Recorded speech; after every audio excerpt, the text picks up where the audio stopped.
ক্ৰমান্বয়ে ওচৰ চাপিছে প্ৰাণৰ শিল্পী জুবিন গাৰ্গৰ মৃত্যুবাৰ্ষিকী।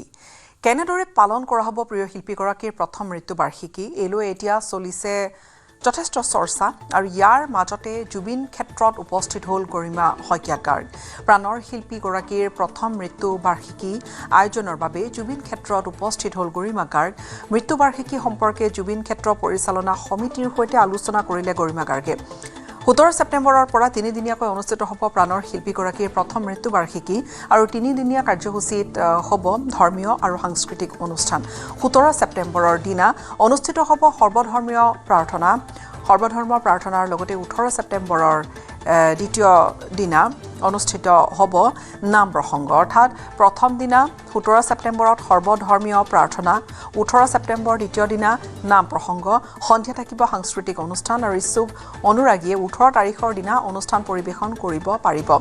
19 ছেপ্টেম্বৰ মূল দিনটোত থাকিব দিনজোৰা কাৰ্যসূচী। পুৱা আসন স্থাপন কৰি জুবিন ক্ষেত্ৰত হ'ব ভাগৱত পাঠ, নিশালৈ জুবিন ক্ষেত্ৰ প্ৰদৰ্শন কৰা হ'ব ভাওনা আৰু সকলো কাৰ্যসূচী যাতে নিয়াৰিকৈ সম্পন্ন হয় তাৰ বাবে বিশেষ গুৰুত্ব প্ৰদান কৰিছে গৰিমা গাৰ্গ আৰু স্থানীয় জুবিন ক্ষেত্ৰ পৰিচালনা সমিতিয়ে।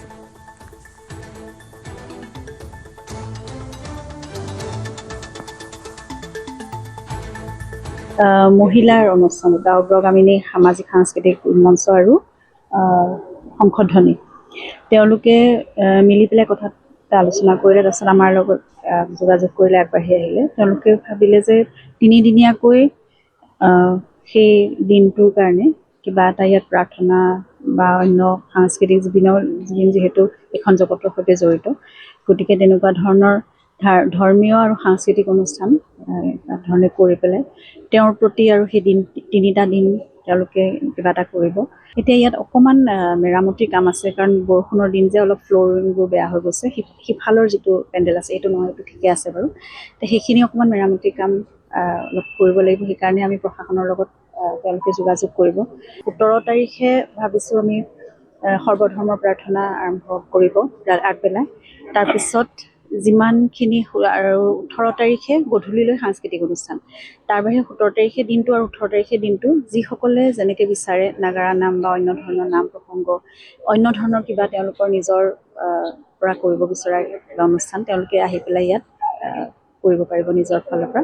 আৰু 19 তাৰিখে ৰাতিপুৱা আগবেলা একদম ৰাতিপুৱাৰ পৰা ইয়াত আসন স্থাপন কৰিব।